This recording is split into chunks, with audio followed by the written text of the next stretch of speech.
Selamat pagi ya, kita bersama lagi dalam Ruang Bicara yang dibawakan kepada anda tentunya di Bernama TV, dan hari ini kita bersiaran dari studio kami di Wisma Bernama, dan ini sekurang-kurangnya memberi kelegaan jugalah kepada saya kerana selama ini kami bersiaran dengan menggunakan kemudahan StreamYard dan saya sentiasa saja bersiaran berada di rumah. Jadi ini juga satu kesempatan yang baik sebenarnya kerana kita ingin bercakap tentang satu topik yang saya kira cukup penting sebenarnya untuk kita kongsikan bersama dengan anda yang sedang menyaksikan Ruang Bicara ketika ini. Baiklah, topik yang kita pilih hari ini ialah Akademia Diperkasa Negara Maju Jaya. Mungkin ramai juga yang tidak mengetahui bahawa hari ini 5 hari bulan Oktober merupakan sambutan Hari Akademia. Dan apa sebenarnya sambutan Hari Akademia? Kalau saya lihat secara sepintas lalu, seperti apa yang telah pun ditetapkan oleh UNESCO sebenarnya, sambutan Hari Akademia ini adalah dalam usaha untuk meraihkan golongan pendidik di peringkat pengajian tinggi. Jadi ini juga merupakan satu aspek yang cukup penting sebenarnya. Kita ada dua tetamu untuk berkongsi pandangan dan juga pendapat berkaitan dengan isu yang telah kita pilih ini. Jadi kita ingin mengucapkan selamat datang dan jutaan terima kasih kepada yang berbahagia Profesor Datuk Dr. Ahmad Fauzi Ismail yang merupakan Naib Chancellor Universiti Teknologi Malaysia. Jadi Datuk, apa khabar? Terima kasih, alhamdulillah. Sehat ya? Sehat, alhamdulillah. Pertama kali bersama kami. Pertama kali, walaupun dekat ya. Itulah dia. Tapi kami selalu sebenarnya membawa profesor-profesor dari UTM untuk berkongsi pandangan dan juga pendapat dalam program kami ini. Jadi terima kasih kepada UTM sebenarnya. Dan seorang lagi tetamu juga barangkali pertama kali muncul bersama kami di Ruang Bicara ini. Jadi selamat datang kepada yang berbahagia Profesor Dr. Hishamuddin Muhammad Ali yang merupakan Timbalan Naib Chancellor Akademik dan Antarabangsa UTM. Jadi Prof, semua okey? Terima kasih, alhamdulillah. Alhamdulillah. Baik. Buat kesekian kalinya juga, kali ini juga kami membuka talian sebenarnya kepada anda kerana saya sendiri pun secara peribadi rindu nak mendengar suara pemanggil-pemanggil yang dulunya sentiasa memanggil kami ketika kita bersiaran secara langsung dari studio kami di Wisma Bernama ini. Jadi saya ingatkan semula dua talian yang kami sediakan kepada anda, 0326979767 dan juga 0326979768. Saya ulangi sekali lagi, 0326979767 dan juga 0326979768. Baik, barangkali mungkin kita nak bercakap dululah bersama dengan Prof Hisham. Ini berkaitan dengan latar belakang sambutan Hari Akademia itu sendiri demi penjelasan kepada penonton-penonton yang sedang bersama kita ketika ini, Prof. Silakan. Okey, terima kasih Syikawi. Bismillahirrahmanirrahim. Assalamualaikum warahmatullahi wabarakatuh. Waalaikumsalam. Alhamdulillah, sambutan Hari Akademia ni sebenarnya adalah satu sambutan yang diraikan sempena Hari Pendidik ataupun Guru yang telah disebutkan tadi oleh Syikawi, itu daripada UNESCO. Itu pun pada tahun 1994. Tetapi sebenarnya kalau di Malaysia sambutan Hari Guru itu berlaku setiap tahun pada 16 hari bulan Mei. Dan ianya bermula pada tahun 1956 lagi daripada penyata Razak lagi. Jadi maknanya kita menyambut dahulu Hari Guru sebelum UNESCO pada tahun 1994. Jadi sempena dengan itu 2 tahun yang lepas alhamdulillah kerajaan telah pun meluluskan untuk satu hari yang didedikasikan kepada pendidik pengajian tinggi ataupun akademia pada 5 Oktober tahun 2019. Jadi alhamdulillah tahun ini adalah tahun yang ketiga, dan saya fikir dan juga rakan-rakan warga akademia sendiri pun merasakan bahawa ini adalah sambutan yang sangat penting, di mana kita dapati bahawa pengajian tinggi pun telah pun berada di negara kita sejak sekian lama. Betul. Dan UTM bertuah menjadi salah satu universiti yang agak awal ya. Jadi alhamdulillah kita merasakan ianya sangat bermanfaat pada kami untuk kami raikan. Di samping bukan kami raikan bersama kami sahaja, kami juga insya-Allah akan raikan bersama-sama dengan masyarakat Malaysia, insya-Allah.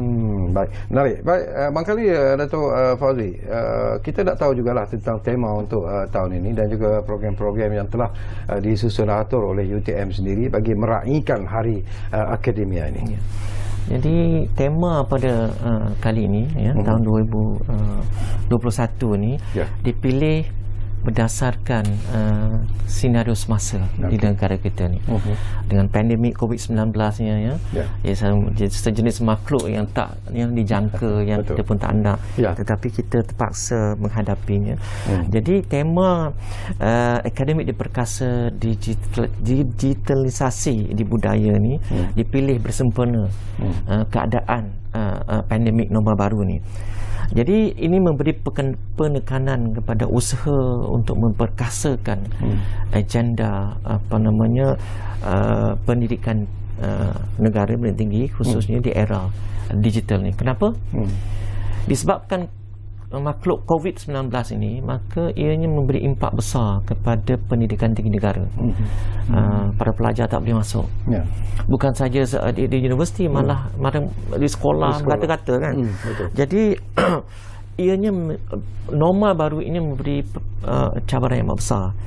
Jadi especially utamanya pengajaran dan pembelajaran. Ini amat penting ya. Kita dapati, kita dengar ramai yang tak puas hati, stres dan sebagainya. Jadi oleh kerana situasi sebegini, maka pihak kementerian telah membangunkan satu tema yang amat tepat, iaitu bagaimana kita nak membudayakan digital. Jadi kita buat ni demi semata-mata untuk kelangsungan pendidikan tinggi negara. Jadi untuk tahun ni kami berasa berpuas hati kerana telah dipilih oleh pihak KPT sebagai penganjur bersama untuk program sambutan Hari Akademia dan Bulan Akademia tahun 2021. Jadi secara dalam talian yang terpaksa kita buat norma baru. Dan pagi tadi juga sambutan di peringkat UTM pun kita buat anjuran Persatuan Kaki Tangan Akademik dijalankan serentak dengan forum akademik, iaitu pendigitalan pendidikan tinggi, hala tuju dan cabaran. Kita nak ke mana? Jadi sempena hari ini juga UTM telah melancarkan sebuah ruang pembelajaran fleksibel yang membolehkan aktiviti pembelajaran dan juga pengajaran, iaitu PNP, dijalankan secara dalam talian dan bersemuka, iaitu hybrid, yang kita namakan sebagai UTM Flexis, iaitu UTM Flexible Learning Space. Yang ini kita buat sebahagiannya, dan kita juga harapkan budaya kecemerlangan itu tidak akan terhakis disebabkan makhluk pandemik COVID-19 ini. Apa kita buat? Kita buat banyak engagement dengan para pensyarah dan juga para pelajar. Ya, ini norma baru, tetapi norma baru itu kita harus lihat dari sudut positif. Kalau kita duduk termenung aja, tak jadi apa juga. Tak jadi apa juga. Jadi sekarang ini pun dah hampir 2 tahun. Jadi nak tak nak, kata orang Jawa, whether you like it or not. Okay, we need to face it. Face it impactfully, face it secara bersama. Kalau kita duduk termenung saja, ini yang menjadi masalah. Jadi di peringkat universiti kami buat banyak engagement. Mereka yang berkeperluan kita address, kita attend. Jadi kita banyak buat engagement ni lah, supaya satu hari nanti insya-Allah mereka dapat menyesuaikan diri. Sebelum saya dapatkan pandangan daripada Prof Hisham, sesuatu yang saya nak kongsikan mendengar daripada apa yang Datuk sebut, terutamanya pemilihan tema itu sendiri adalah bersesuaian dengan perkembangan ataupun senario semasa sebenarnya. Baik kita bercakap tentang, terutamanya bila kita sentuh tentang isu politik dan juga ekonomi, dan saya suka bila Datuk sebut tentang membudayakan digital. Apakah Datuk melihat bahawa ini adalah sesuatu yang amat tepat dan bersesuaian dengan perkembangan ekonomi semasa, di mana kita bercakap tentang digital economy, kita bercakap tentang digitalization dan sebagainya. Jadi apakah Datuk merasa bahawa ini satu pemilihan tema yang tepat dengan perkembangan semasa? Cantik soalan daripada Encik Sarkawi.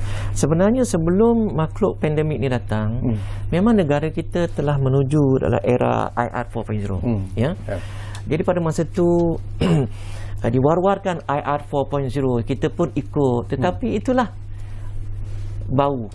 Business as usual. Kalau ikut disuruh kita ikut. Tetapi datangnya pandemik COVID-19 ini, ia mempercepatkan.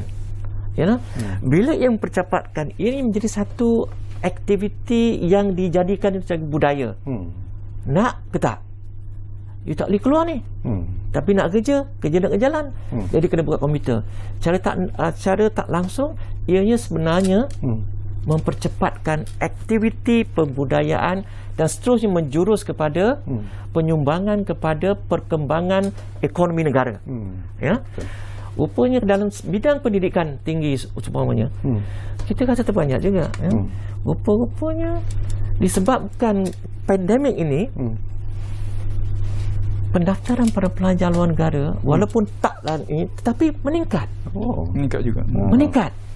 Dia nampak tak? Di sini kalau kita tengok positif, sentiasa berdoa dan juga berusaha, saya pasti apa yang dihajatkan untuk pembangunan pendidikan negara, pembangunan talent dan seterusnya menyumbang kepada peningkatan ekonomi, insya-Allah akan berlaku. Kalau tidak, macam mana? Dan bukan saja kita bercakap, statistik menunjukkan sudah tentulah peningkatan tidaklah seperti kita jangka, tetapi dia tidak terus merundung. Itu sesuatu yang di luar jangkaan. Di luar jangkaan sebenarnya. Betul. Baik, nanti saya nak kongsi lagi beberapa lagi pandangan sama dengan Prof Datuk Fauzi. Tapi barangkali Prof Hisham, ramai juga yang mungkin melihat ataupun tidak mengetahui tentang peranan akademia ini sebenarnya sangat penting kepada negara. Tetapi mungkin ramai yang melihatnya secara tidak serius dan menganggapnya ia adalah sesuatu yang lumrah. Itulah tugas academician dan sebagainya. Mungkin kita boleh kongsi bersama dengan Prof untuk menyedarkan penonton-penonton kita. Ya, Saudara Syakawi, saya fikir ini adalah peluang yang terbaiklah bagi kami untuk berkongsi dengan masyarakat tentang pendidik di Institut Pengajian Tinggi ataupun dipanggil sebagai akademia. Jadi kalau kita lihat 20, 30, 40 tahun yang lepas, mungkin di zaman saya menjadi mahasiswa dulu pun, kita dapati bahawa apa yang kita persif ataupun yang kita persepsi yang kita luahkan adalah di mana pensyarah ataupun pendidik di pengajian tinggi ini seolah-olah sama seperti guru dan saya tidak bertujuan untuk mengangkat bakul sendirilah mengangkat bakul untuk diri sendiri, tetapi sebenarnya akademia merupakan satu tugas yang mulia sama seperti guru. Betul. Sama seperti pendidik. Dan kalau dahulu kita jangkakan bahawa kalau pensyarah ini mengajar di dalam bilik kuliah ataupun di dalam kelas. Tapi sekarang ni peranan akademia sudah pun melalui proses transformasi, perubahan dan ianya amat diperlukan untuk menghasilkan penyelidikan, menulis dan tujuan penulisan dan juga pencambahan ilmu tu bukan semata-mata untuk ilmu itu sahaja, tetapi ia juga adalah semata-mata untuk memakmurkan masyarakat, memberi kesejahteraan kepada masyarakat. Dan juga kalau katakan masalah di industri contohnya, jika ada, sebenarnya akademia mampu untuk membantu menyelesaikan masalah bukan saja masalah di industri tapi masalah-masalah yang berlaku tak kira sama ada di sektor awam ataupun di sektor swasta. Jadi peranan kita bila mengajar tu sebenarnya kita nak menghasilkan graduan yang holistik. Graduan yang holistik. Dan sekarang ni kita bercakap tentang inovasi sebab mungkin pada zaman saya, zaman Datuk Fauzi dahulu, mungkin cabarannya berbeza. Saingan dah semakin sengit dan instead of makan gaji sahaja, dan sekarang ni kita nak jadikan graduan kita ni adalah sebagai graduan yang boleh menjadi job creator. Boleh create pekerjaan bagi diri mereka. Dan tambah pula kita sekarang dapat menyaksikan banyak berlaku aktiviti gig ekonomi contohnya kan.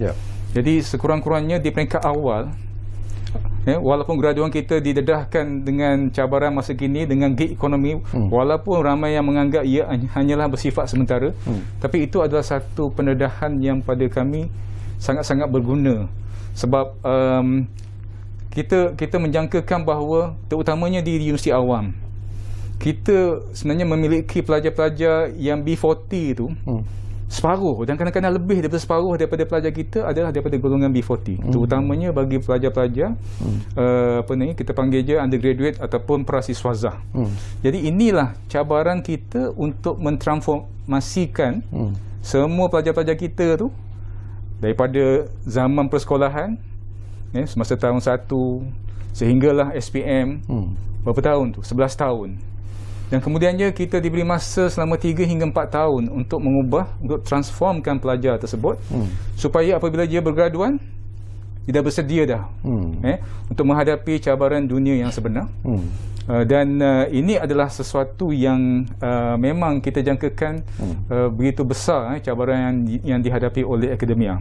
Di samping itu, sebenarnya untuk negara, penyelidikan tadi contohnya, apa juga bentuk sumbangan daripada keilmuan tersebut sebenarnya boleh diterjemahkan dalam bentuk sesuatu produk. Contohnya, kalaulah penghasilan daripada penyelidikan itu dapat menghasilkan satu produk ataupun perkhidmatan yang boleh dikomersialkan, yang boleh dipasarkan, itu juga sebenarnya adalah sumbangan kepada negara dari segi ekonomi. Dan ya, saya berharap saya sendiri, rakan-rakan saya, rakan-rakan akademia saya, kalau maknanya harap-harap mereka akan terus beriltizam dan terus berazam untuk meningkatkan kualiti pengajaran, sebab pengajaran untuk melahirkan profesional dan juga melahirkan graduan ini memerlukan satu input dan juga penyampaian yang betul-betul berkesan supaya ianya boleh mengubah graduan tersebut supaya dapat menghadapi dunia yang sebenar, terutama masa zaman endemik ni. Itu adalah sesuatu yang kita tak jangka, unprecedented. Dan kami juga berharap, kami sebagai pensyarah pun macam guru juga, kami berharap graduan-graduan kita ini bukan sahaja bergraduan dengan ilmunya, tetapi kita juga amat-amat menekankan peradaban dari segi ihsan yang dapat dizahirkan oleh graduan itu sendiri. Dan yang penting, saya rasa Datuk pun selalu sebut tentang jati diri. Jadi jati diri itu adalah sesuatu yang sangat-sangat penting untuk kita tanamkan kepada graduan kita, terutamanya dalam kita menghadapi pandemik, dan sudah pasti kita akan berhadapan dengan endemik. Dan saya fikir itu sudah cukup menggambarkan bagaimana peranan akademia ini sebenarnya sama juga dalam profession yang lain, sama pentingnya, tetapi dalam ruang lingkup akademik dan pencambahan ilmu dan juga profesional ini, maka kita rasakan bahawa itu sudah banyak sebenarnya yang kita dapat tunjukkan bahawa inilah sumbangan yang insya-Allah kami boleh sumbangkan. Okey, menarik daripada apa yang disebut oleh Prof Hisham, dan barangkali juga Prof Datuk mendengar daripada apa yang disebut oleh Prof Hisham tentang tanggungjawab yang ada kepada ahli-ahli akademik sendiri dalam membimbing pelajar-pelajar, penuntut-penuntut. Saya suka bila Prof menyebut tentang melahirkan graduan yang holistik, terutamanya untuk melahirkan juga graduan yang ada jati diri. Tetapi ada juga pendapat dan juga pandangan yang bermain di luar sana yang mengatakan bahawa seolah-olah kadang-kadang pusat-pusat ataupun institusi pengajian tinggi, mungkin UKM juga tidak terlepas daripada sangkaan dan juga persepsi seperti ini. Ada yang mengatakan bahawa pusat-pusat pengajian tinggi kita gagal untuk melahirkan graduan-graduan yang bersesuaian dengan kehendak industri. Itu satu masalah yang ditimbulkan. Tapi saya percaya tentunya ada inisiatif yang dibuat oleh UTM sendiri dalam usaha untuk memperkasakan akademia ini secara keseluruhannya. Ya, perkara ini dah menjadi satu pandemik jugalah ya. Sangkaan bahawa kita perlu mengeluarkan graduan yang bersesuaian dengan kehendak pasaran. Saya setuju. Tetapi sepanjang saya menjadi ahli akademik, saya hanya jumpa 1-2 buah universiti, itu pun universiti itu tajaan syarikat-syarikat tersebut tertentu. Saya jumpa di Korea yang memang dilatih pada pelajar graduan itu seterusnya diambil kerja. Itu maknanya dijadikan universiti itu kilang. Adakah itu yang kita mahukan? Kan? Jadi persoalan di sini adalah di luar negara tidak berlaku begitu, silibus yang sama, kenapa tidak menjadi isu?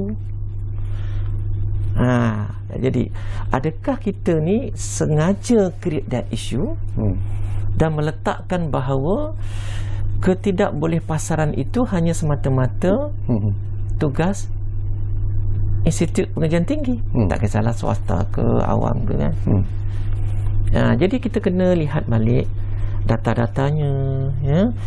Tapi dari satu aspek yang lain, graduan-graduan daripada Institut Pengajian Tinggi di Malaysia ini menjadi buruan juga Institut Pengajian Tinggi di luar negara. Ya, di UTM certain kursus belum lagi bergraduan diborongnya oleh syarikat tertentu. Jadi kenapa ini tidak di highlight? Begitu.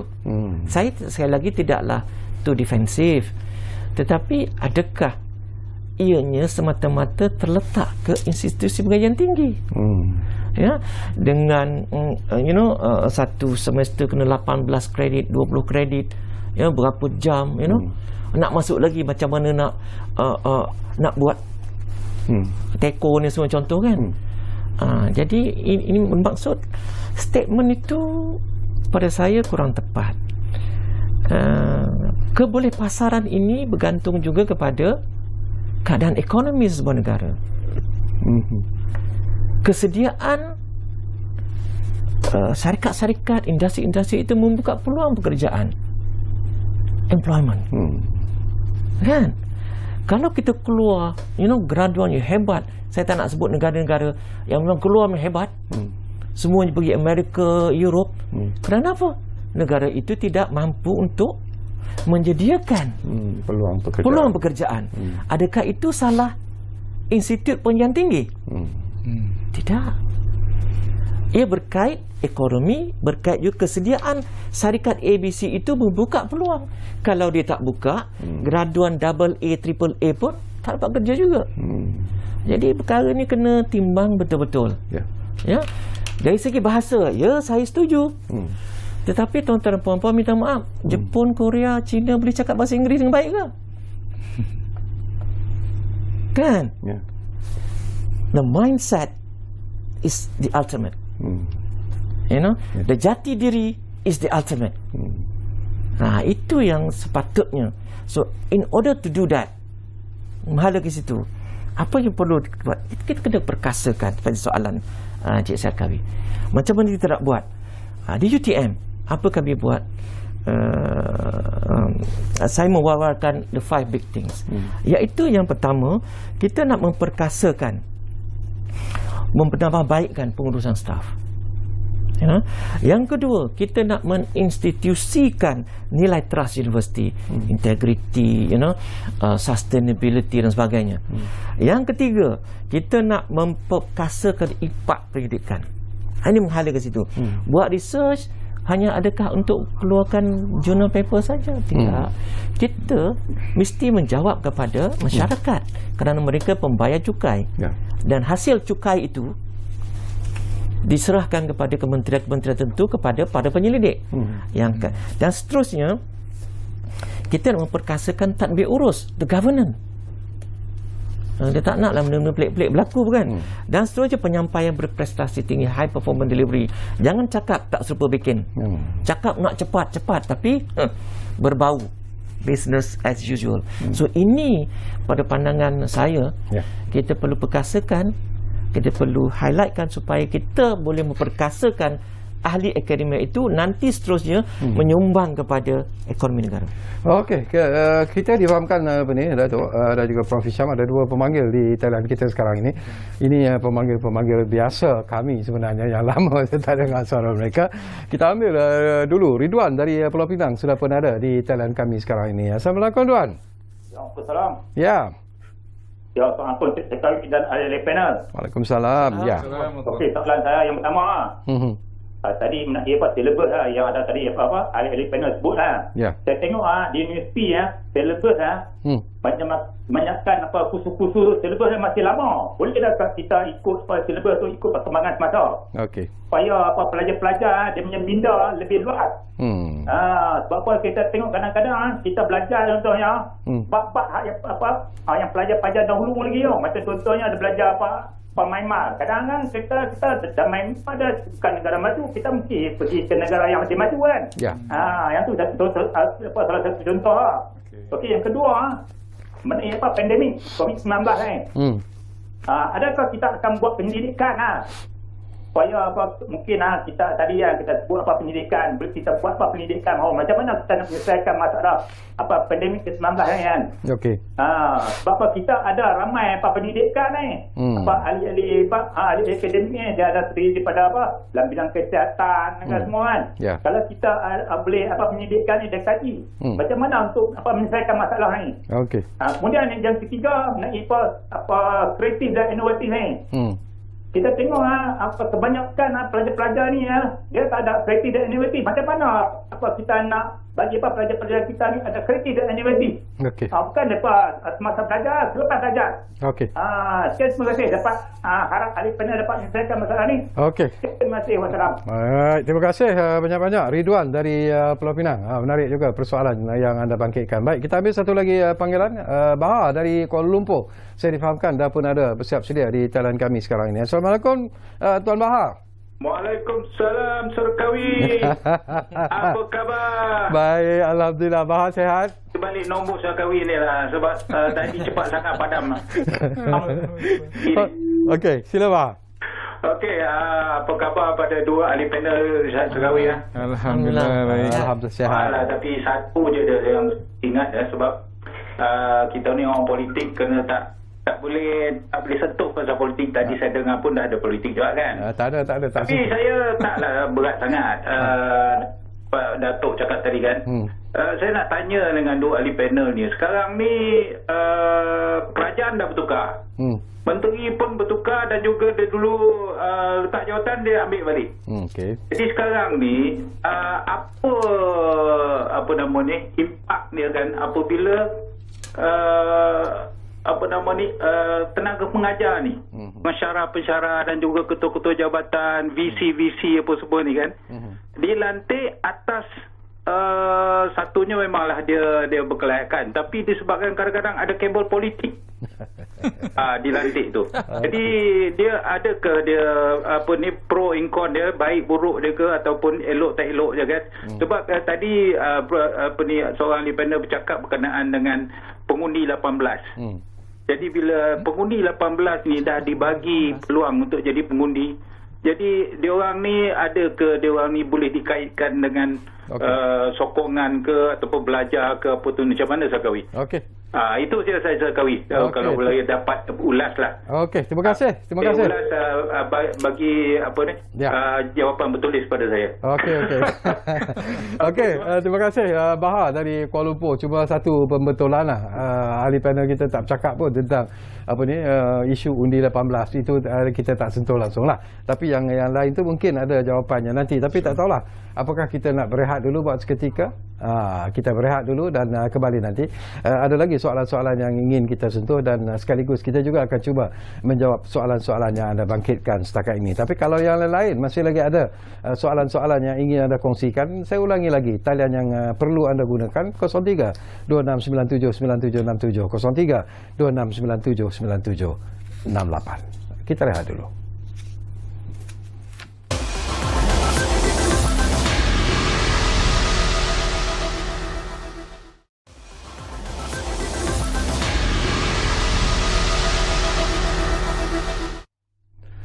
Baiklah, kami berterima kasih kerana anda masih lagi bersama kami di ruang bicara ini dan kita masih lagi bercakap tentang akademia di Perkasa Negara Maju Jaya. Dan tadi ada dua pemanggil yang melontarkan pelbagai soalan. Kita ambil dulu soalan-soalan menarik yang dikemukakan oleh Encik Ridwan dari Pulau Pinang sebentar tadi. Mungkin Prof Hisham ingin memberi reaksi dan juga jawapan kepada antara perkara-perkara yang dibangkitkan oleh Ridwan dari Pulau Pinang. Silakan Prof. Okey, terima kasih saudara Syakawi dan juga saudara Ridwan tadi. Saya fikir inilah satu reflection daripada masyarakat tentang pengajian tinggi di Malaysia. Dan saya merasa kita memang hargai respon yang sebegini dan juga pandangan yang begini mengenai silibus ataupun kurikulum kita. Ada yang mengatakan bahawa kurikulum di universiti ni ada yang masih lama. Ada yang mengatakan bahawa mungkin nota yang digunakan oleh pensyarah itu sudah menjadi warna kuning. Tapi sekarang ni sejak kita ada MQA, sejak kita ada daripada zaman lembaga akreditasi negara, kita sebenarnya memang telah mewajibkan, termasuk UTM, mewajibkan bahawa setiap 3 hingga 5 tahun kita memang perlu kaji semula dan review semula kurikulum yang sedia ada. Dan sudah pasti bila kita nak review kurikulum, sebenarnya kita memang akan melibatkan industri. Melibatkan industri, tak kira sama ada daripada sektor awam maupun sektor swasta. Dan yang paling penting sebab universiti ni adalah UTM ini adalah satu universiti yang memang dipenuhi dengan program-program profesional. Malah badan-badan profesional juga kita libatkan semasa kita lihat semula kurikulum kita. Tapi perlu diingatkan juga bahawa universiti ini adalah pusat ilmu. Kita sebenarnya bila kata pusat ilmu ni, maknanya kita mengharapkan apabila pelajar kita bergraduan, dia tak boleh terus berlari. Maknanya kita tanamkan ilmu macam kita buat rumah. Cerucuk adalah penting, foundation tu penting. Jadi untuk memastikan bahawa dinding-dinding, bumbung-bumbungnya, lantainya dan segala macam kelengkapan rumah tu menjadi lebih baik dan tahan, cerucuknya, foundation tu adalah penting dan itulah peranan universiti. Jadi itu dulu saudara sekali. Okey, dia membangkitkan juga isu yang berkaitan dengan pandemik ini selalu diperkatakanlah. Apakah kita dengan pensyarah-pensyarah dengan tenaga-tenaga pengajar di universiti yang pakar dalam bidang masing-masing, tidakkah kita boleh melakukan satu penyelidikan dalam usaha untuk mengatasi ataupun melihat apa sebenarnya pandemik COVID-19 ini dan bagaimana mau mengatasinya?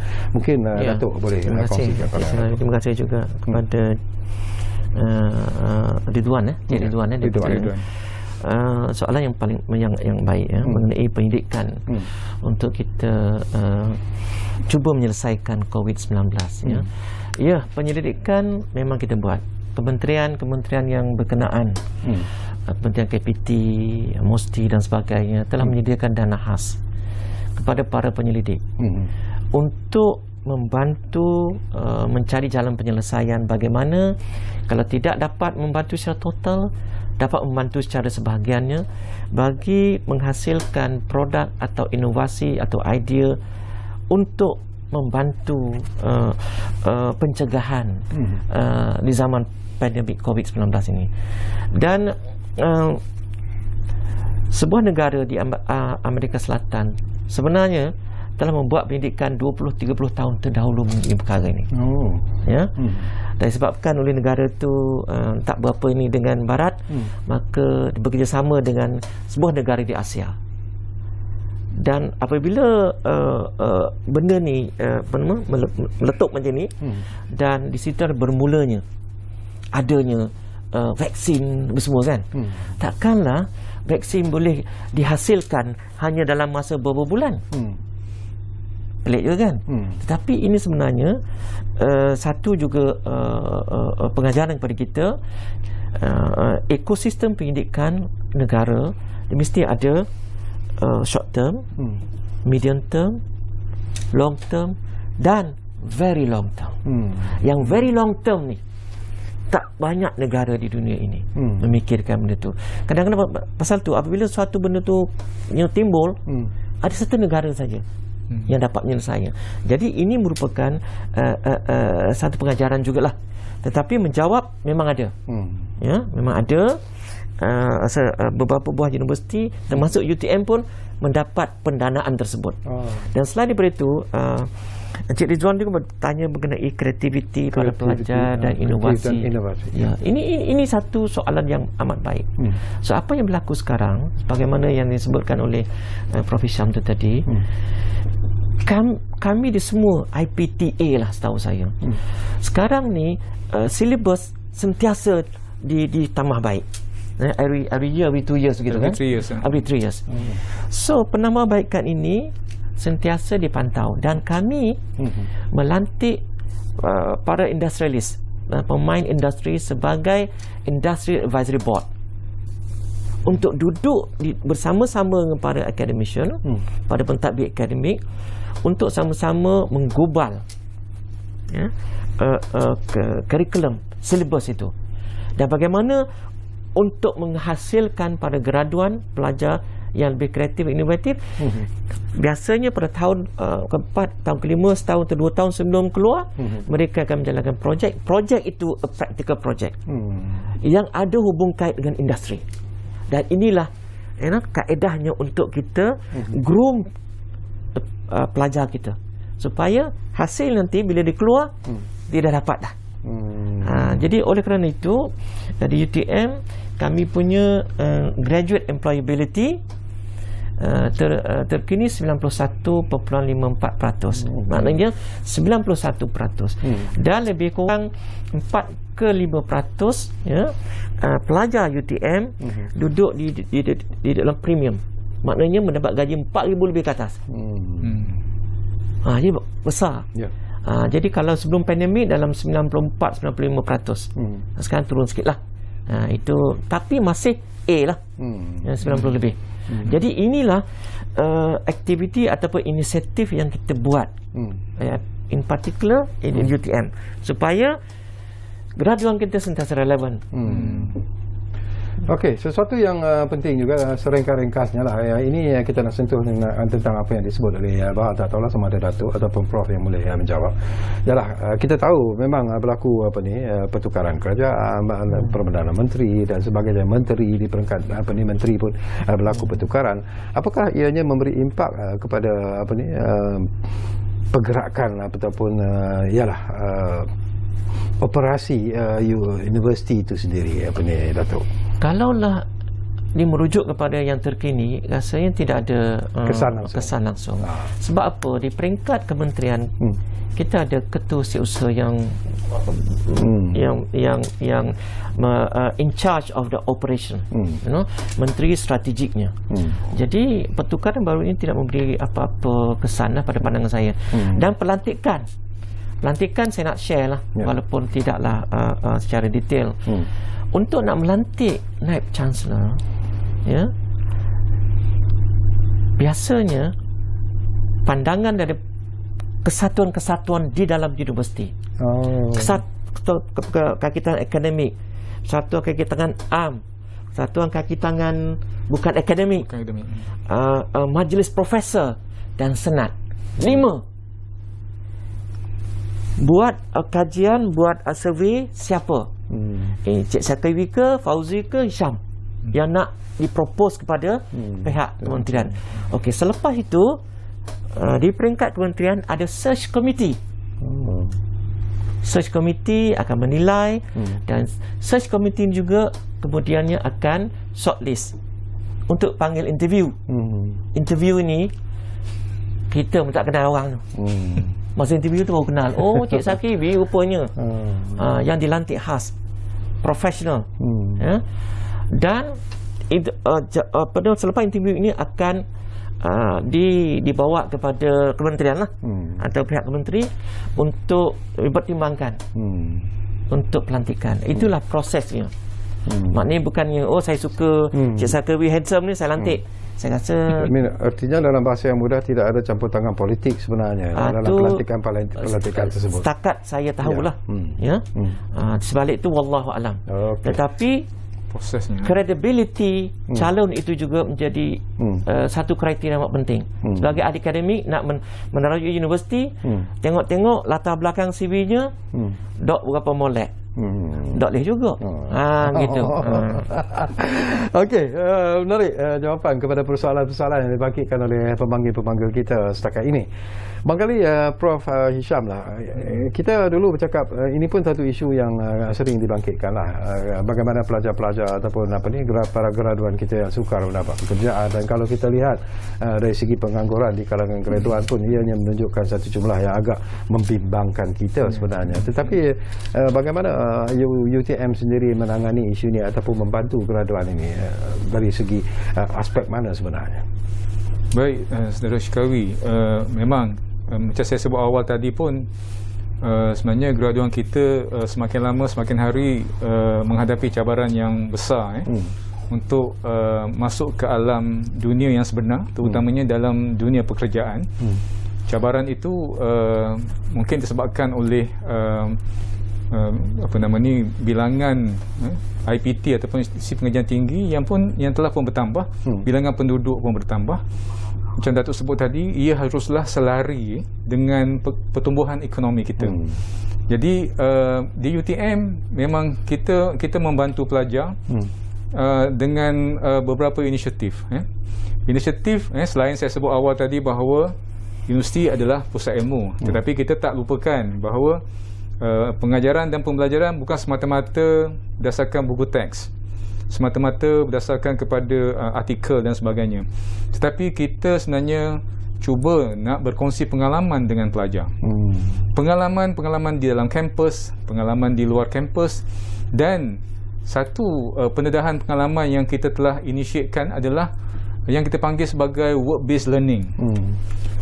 Itu adalah sebahagian daripada experiential learning yang diperkenalkan. Saya rasa pihak KPT pun memang menggalakkan semua universiti come out ataupun menghasilkan inisiatif yang sebegitu.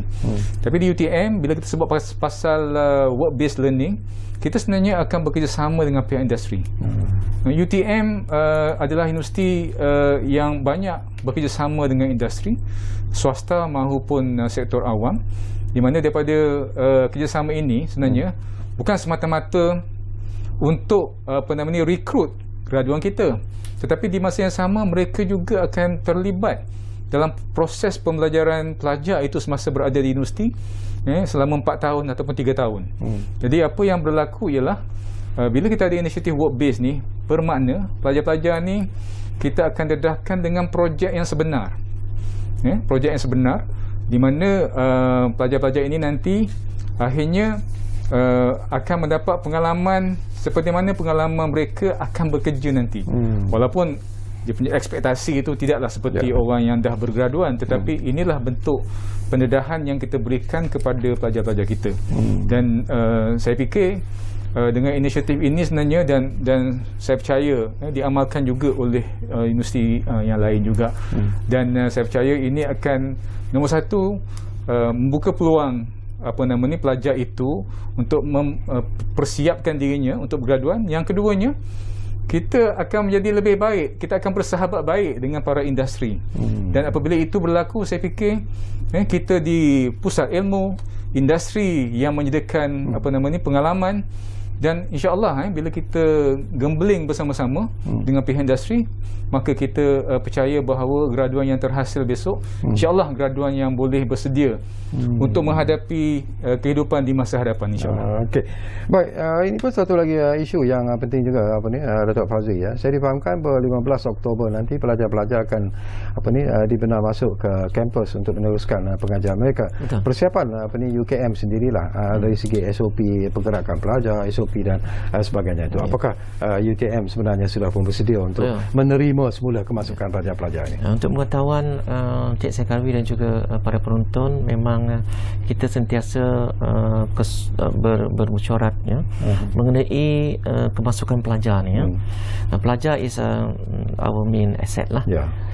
Jadi semua universiti awam telah bermusyawarat berkali-kali dengan pihak kementerian, yang Berhormat Menteri juga terlibat, KSU, TKSU, Ketua Pengarah semualah, Naib Chancellor, teman-teman Naib Chancellor, mereka telah menggariskan satu SOP yang mantap, iaitu kita benarkan kemasukan para pelajar bermula 15 Oktober ini berperingkat.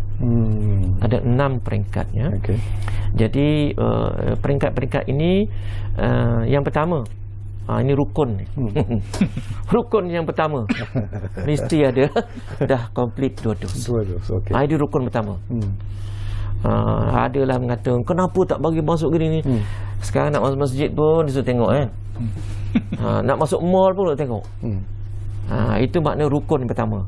Kena 2 dos. Dah siap lah. Kalau tak ada 2 dos, minta maaf lah. Jadi kalau tak cukup 14 hari, kita ada pusat isolasi kita sediakan. Ya. Itulah maknanya secara umumnya 2 dos. Ini pun di peringkat universiti awam kita menjangkakan by 15 Oktober ini kita harapkan semua pelajar kita complete dos. Itu kepada pelajar, kepada pensyarah ada tak? Sama. Timbul masalah ya, pihak JPA telah keluarkan kenyataan. Kena ambil. Wajib wajib. Kalau tak ambil, kalau tidak, the consequences tu, kata orang Jawa lah, consequences tu tanggung sendirilah. Jadi ini adalah ketetapan di peringkat kementerian, di peringkat universiti, dan pihak JPA juga telah membuat kenyataan. Ya, pensyarah, pelajar mesti 2 dos. For whatever reason. Okey. Baik, semasa kita menghadapi pandemik COVID-19 ni, Prof Hisham, sistem pembelajaran juga sudah pun berubah kita itulah. Kita lebih banyak belajar melalui Maya, yang PDP, yang dipanggil PDP dan sebagainya. Ada tak ianya memberi impak ataupun kesan yang mungkin ialah agak terkesan juga sebenarnya kepada pelajar-pelajar UTM dari segi akademik mereka, dari segi pembelajaran mereka? Ada tak masalah sebenarnya yang dihadapi oleh pelajar-pelajar UTM sendiri? Ya, saudara sekali, memang betul. Tapi alhamdulillah UTM antara universiti yang awal mengamalkan pembelajaran dan pengajaran dan pembelajaran secara digital ataupun secara maya. Bermula 1 April 2020 lagi kita dah mulakan. Maknanya tindakan pantas yang kita ambil tu ialah untuk memastikan bahawa pergerakan pelajar tu dapat diminimumkan. Jadi maknanya mau tak mau, maknanya pensyarah yang lama macam saya dengan Datuk Fauzi pun, kita perlu didedahkan dengan persekitaran digital tu. Jadi saya sendiri, saya mengaku bahawa saya sendiri pun sebelum pandemik tidak pernah mengajar secara dalam talian. Tetapi apabila berlaku pandemik ini, makanya kita cepat-cepat para akademik ni perlu menyesuaikan diri dengan kemahiran penggunaan digital semasa pengajaran dan pembelajaran ataupun kita selalu panggil PMP. Dan cabarannya ialah mungkin di peringkat awal pensyarah sendiri pun ada masalah untuk mentransformasikan diri mereka dalam persekitaran yang begini. Saya fikir kita telah menganjurkan banyak program-program bersama dengan pensyarah, bersama dengan pelajar, dan alhamdulillah hikmah daripada pandemik ini, kami semua sudah mula cakna kepada pendigitalan pengajaran dan pembelajaran. Dan walaupun di peringkat awal kita dapati bahawa terdapat kekurangan, mungkin penggunaan itu sedikit sebanyak telah menjejaskan dia punya kelancaran proses PNP tersebut. Tetapi maknanya kita mempunyai beberapa pusat. Contohnya salah satu pusat adalah Pusat Kepimpinan Akademik UTM yang dari masa ke semasa sangat aktif memberi pendedahan kepada staf akademik untuk memastikan bahawa pengajaran dan pembelajaran itu dapat dijalankan dengan berkesan. Dan kita dah ada banyak inisiatif seperti open distance learning, massive open online learning, and then dan berbagai lagi. Malah jika untuk pelajar pasca siswaza, contohnya untuk sarjana dan juga PhD, kedoktoran, kita buat ujian lisan itu kita buat secara sepenuhnya secara dalam talian. Dan tapi of course sebenarnya kita didedahkan dengan beberapa berita dan juga beberapa luahan daripada pelajar sendiri, daripada pensyarah sendiri tentang kesukaran pembelajaran dalam talian. Dan contohnya masalah tempat pembelajaran yang mungkin tidak kondusif untuk belajar. Mungkin perkhidmatan internetnya mungkin bermasalah. Dan alhamdulillah UTM sangat-sangat prihatin. Saya rasa universiti lain pun begitu juga. Kita ada menyediakan beberapa bantuan khas kepada pelajar. Seperti laptop, sebab kita di UTM kita ada inisiatif yang kita panggil sebagai tabung endowment, yang telah menjadikan kemudahan ataupun memberi bantuan khas kepada pelajar, dan disebabkan itu juga sebenarnya pembelajaran secara maya ni, cabaran yang lain pula ialah dia tak sama macam kita belajar secara bersemuka. Kalau ialah kita macam kami ni orang lama ni, bila bersemuka tu dia punya aura tu lebih terserlah. Kita dapat bersama dengan pelajar dengan eye contactnya, dengan kebersamaan bersama pelajar. Tetapi kalau dalam talian tu, kita tahulah dalam talian tu kadang-kadang pelajar yang mungkin taliannya tidak berapa baik, maknanya mungkin dia terpaksa tutup video contohnya kan. Jadi kita pun tak tahu pelajar tu macam mana keadaannya, faham ke tak faham. Tapi sebenarnya ada hikmah yang disebutkan oleh Datuk tadi ialah apabila berlakunya pembelajaran yang sebegini, sebenarnya ia membuka ruang yang lebih luas. Maknanya di mana saja pensyarah berada, di mana saja pelajar berada, sebenarnya kita boleh berkomunikasi dengan pelajar. Dan saya percaya ramai rakan-rakan akademia sebenarnya mungkin sangat-sangat jarang lah kalau kita kata kita nak ubah semula ataupun adjust semula masa kuliah dan sebagainya. Dan ada yang mengatakan bahawa apabila berlaku pembelajaran begini, pelajar dia lebih fokus sebab dia kena tengok. Kalau dalam kelas tu mungkin dia tengok kawan dia yang ngintai sana ngintai sini kan. Tapi kalau dalam kat depan tu, kalau maknanya diberi tugasan ke apa ke, pelajar akan dapat fokus, dan itu menyumbang kepada kemajuan pelajar tersebut. Okey, masa mencemburui kita Datuk, tinggal lebih kurang 2-3 minit saja lagi. Tapi ialah kembali semula kepada sambutan hari akademi yang kita sambut hari ini. Jadi mungkin harapan Datuk sendiri, pesanan Datuk sendiri kepada ahli-ahli akademik sebenarnya apa yang kita perlu lakukan untuk menguatkan lagi, mengukuhkan lagi rasa hormat bukan saja pelajar-pelajar tetapi seluruh rakyat kepada golongan academician ini. Mungkin Datuk ada pesanan. Akademia ni bukan saja pemacu kemajuan negara, to be honest malah juga mereka bertindak sebagai pemikir yang memberi sumbangan kepada masyarakat. Oleh itu saya ingin menyuruh rakan-rakan saya, rakan-rakan akademia saya di luar sana untuk terus bersemangat, motivated dan giatkan usaha agar dapat kita berbakti kepada negara.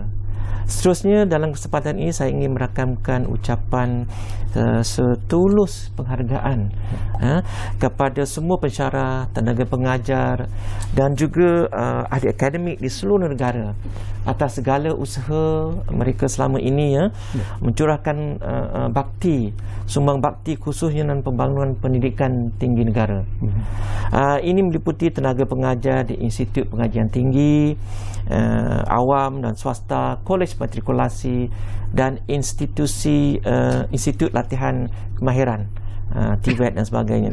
Dan terima kasih tak terhingga juga saya ucapkan kepada semua warga pendidik yang telah berusaha mendidik anak bangsa demi kemajuan negara kita tercinta Malaysia. Hakikatnya saya bagi pihak seluruh citizen of UTM mengucapkan selamat menyambut Hari Akademia kepada seluruh warga akademia di IPT seluruh negara. Kerana Tuhan untuk manusia. Terima kasih. Baik, terima kasih banyak-banyak kepada Profesor Datuk Dr. Ahmad Fauzi Ismail. Terima kasih kepada Profesor Dr. Hishamuddin Mohamed Ali kerana sudi bersama kita di ruang bicara ini. Saya tak puas sebenarnya kerana banyak lagi isu yang mungkin boleh kita bincang-bincangkan. Jadi saya memohon mungkin di masa-masa akan datang Prof Datuk dan juga Prof Dr. Hishamuddin kita boleh duduk semeja lagi di ruang bicara ini. Mungkin tak payah lagi pakai face mask ketika itu. Kerana banyak isu yang boleh kita bincangkan, yang boleh kita bangkitkan bila kita bercakap tentang perkembangan akademik di negara kita ini. Tapi apapun, kami berterima kasih kepada anda yang menumpukan perhatian bersama kami di ruang bicara ini. Dan jangan lupa kita masih lagi sebenarnya sedang menghadapi satu perjuangan menentang pandemik COVID-19 ini. Jadi jangan lupa ikutilah SOP yang telah pun ditetapkan, dan selalu kami pesan kepada anda, yang penting kita jaga kita jaga keluarga kita, dan jangan lupa kita jaga negara negara kita. Jumpa lagi.